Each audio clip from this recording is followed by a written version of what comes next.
Anupama serial के आज के एपिसोड की शुरुआत एक बेहद अहम मुद्दे से होती है। अनुपमा सवाल उठाती है कि आखिर शादी से पहले लड़कियों से उनकी मर्जी क्यों नहीं पूछी जाती, क्यों उनके जीवन में इतने बड़े फैसले उनके बिना पूछे ही ले लिए जाते हैं। वह कहती है कि लड़कियों को भी पूरा अधिकार है कि वे अपनी शादी का फैसला खुद करें। तभी प्रार्थना अनुपमा की बात से तुरंत सहमत होती है और अपने दिल का दर्द सबके सामने रखती है। वह बताती है कि एक दिन जब वह कॉलेज से घर लौटी तो मोटी बा ने ऐलान कर दिया कि उसकी शादी तय हो चुकी है। प्रार्थना बताती है कि उसकी इच्छा थी कि वह पहले अपनी पढ़ाई पूरी करे, MBA करे और अपने भाई पराग को जीवन में आगे बढ़ने में मदद करे, लेकिन ना ही उसकी करियर चॉइस के बारे में किसी ने पूछा और ना ही शादी के बारे में। अनुपमा तर्क देती है कि जब हम किसी रेस्टोरेंट में जाकर खाने के लिए क्या ऑर्डर करें इस पर घंटों चर्चा करते हैं, तो फिर शादी जैसा बड़ा फैसला कैसे बिना पूछे और बिना समझे ले लिया जाता है। मोटी बा गुस्से में अनुपमा से पूछती है कि क्या वह कहना चाहती है। इस पर अनुपमा कहती है कि हमें शादी से पहले मटेरियल कॉर्टशिप का महत्व समझना चाहिए ताकि लड़का और लड़की एक दूसरे को जान सकें, समझ सकें। लेकिन मोटी बा इसे बेशर्मी की रस्मों का नाम देती है और कहती कि क्या यह ज़रूरी है कि तालमेल बिठाने के लिए हद पार कर दी जाए। अनुपमा जवाब देती है कि शादी अगर समझौते से निभाई जाती है तो समझौतों दोनों तरफ से होना चाहिए, सिर्फ एक व्यक्ति को अब त्याग और बलिदान क्यों देना पड़े। तभी ख्याति बीच में बोल पड़ती है और कहती है कि अनुपमा खुद अनुज के साथ शादी से पहले के एक साथ रह रही थी, लेकिन फिर भी उसकी शादी नहीं चल सकी। ख्याति तंज कसती है कि अनुपमा की ना तो लव मैरिज चली और ना ही अरेंज मैरिज, फिर भी वह दूसरों को रिश्तों की सलाह देती फिरती है। ख्याति प्रार्थना से कहती है कि उसने एक ऐसी औरत से काउंसलिंग ली जो खुद अपने रिश्ते को नहीं निभा सकी। प्रेम ख्याति को रोकने की कोशिश करता है, लेकिन ख्याति उसे चुप करवा देती है। अनुपमा ख्याति को शांत स्वर में जवाब देती है, प्रेम आपसे कई वर्षों तक नाराज रहा, लेकिन आपने अपने रिश्ते का सच जाना, वैसे ही मैं भी अपने रिश्तों का सच जानती हूँ। वनराज से मेरा रिश्ता क्यों टूटा यह सिर्फ मैं जानती हूँ। अनुज से मेरा रिश्ता टूट कर भी आज तक क्यों जुड़ा हुआ है ये मैं जानती हूँ। वह कहती है कि अगर आपको मेरी कहानी सुननी है तो मैं एक दिन आराम से सब बताऊंगी, लेकिन फिलहाल अंश की शादी और समय बहुत कम है। अनुपमा सबके सामने यह भी कहती है कि अगर किसी को प्रार्थना की दूसरी शादी से दिक्कत है तो यह भी सोचना चाहिए कि पराग जी ने तो 2 शादियां की हैं। अगर दूसरी शादी करना गलत होता तो पराग जी यह गलती क्यों करते। तभी गौतम बीच में टोकता है और कहता है, क्या गारंटी है कि प्रार्थना दूसरी शादी में खुश रहेगी। कौन यह तय कर सकता है कि अंश के साथ वह बेहतर जीवन जी सकेगी। अनुपमा तुरंत जवाब देती है कि गारंटी सिर्फ इतनी है कि वह तुम्हारे काम साथ कभी खुश नहीं थी और ना ही कभी रह सकती थी, इसलिए तुम्हें इस विषय में बोलने का कोई अधिकार नहीं है। अनुपमा अंश की तारीफ करते हुए कहती है कि वह बहुत अच्छा लड़का है, उसके माता पिता नहीं हैं, लेकिन इतनी कम उम्र में भी वह पूरे परिवार की जिम्मेदारियां खूब निभा रही है। वह प्रार्थना से बहुत प्यार करता है और उसकी खुशी का हर ख्याल रखता है। अनुपमा कहती है कि प्रार्थना को अब अपने मन की शांति चाहिए और अगर आगे चलकर कोई समस्या आती है तो पूरा परिवार मिलकर प्रार्थना और अंश को समझा सकता है। हमें अब सकारात्मक सोच रखनी चाहिए। अनुपमा परिवार वालों से कहती है कि देश को आज़ाद हुए इतने साल हो चुके हैं, लेकिन आज भी आपने अपनी बेटियों को आज़ाद नहीं किया।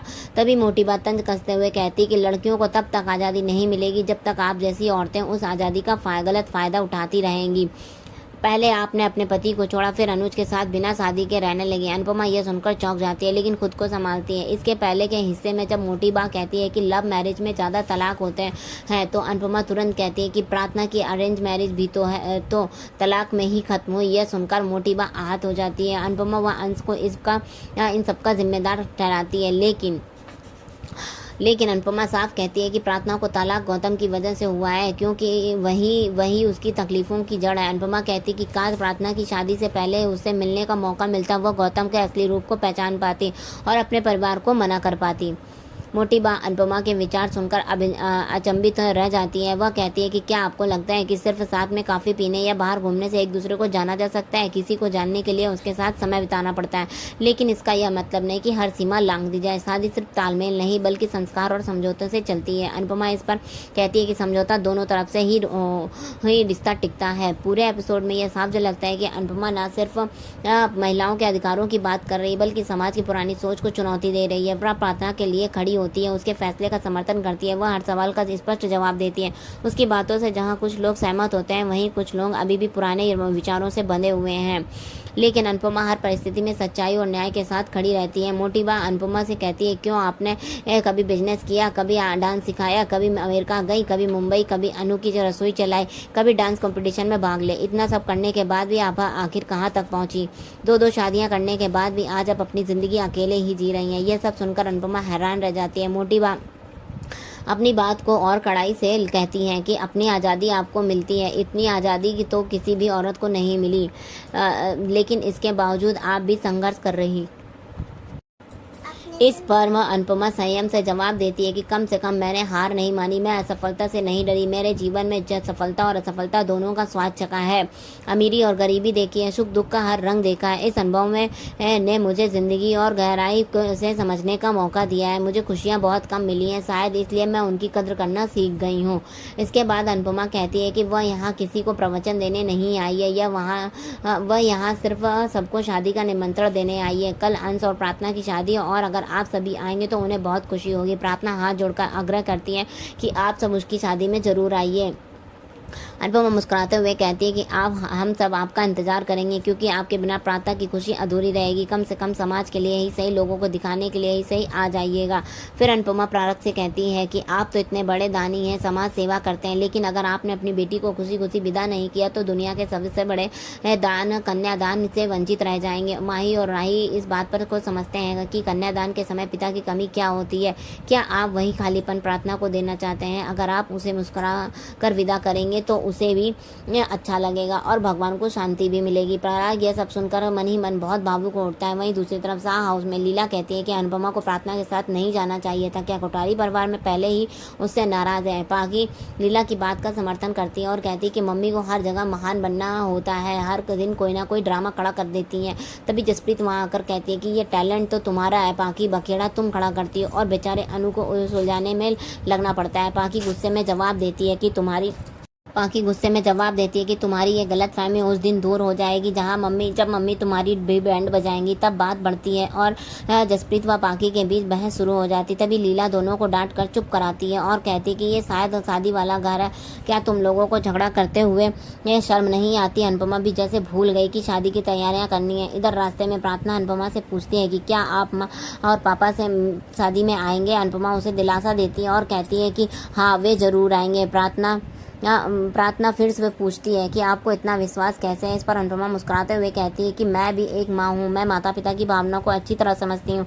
हमने अपने हिस्से का काम कर दिया है, अब बाकी सब भगवान पर छोड़ते हैं। फिर अनुपमा बीच रास्ते में ऑटो रुकवाती है और प्रार्थना को उसमें बिठा देती है, जबकि खुद उतरकर आगे पैदल चल देती है। अनुपमा अनु की रसोई में पहुँचती है और वहाँ पहुँचते ही उसे उस दिन की याद आती है जब रसोई में आग लगी थी। चारों तरफ फैली राख और जली हुई दीवारें देखकर अनुपमा की आंखों में आंसू आ जाते हैं। उस रसोई की पुरानी खुशियों से भरी यादें ताज़ा होती हैं। वह उस जगह को देखती है जहां उसे कभी अपना सपना जिया था। अनुपमा वहां खड़ी होती है और चारों ओर देखती है। सब कुछ बदल चुका है, लेकिन उसकी भावनाएं आज भी वैसी हैं। वह दुखी हो जाती है, लेकिन खुद को संभालती है। एपिसोड यहीं खत्म नहीं होता, बल्कि आगे वाले एपिसोड में दिखाया जाएगा कि अंश और प्रार्थना की हल्दी की रस्म चल रही होती है।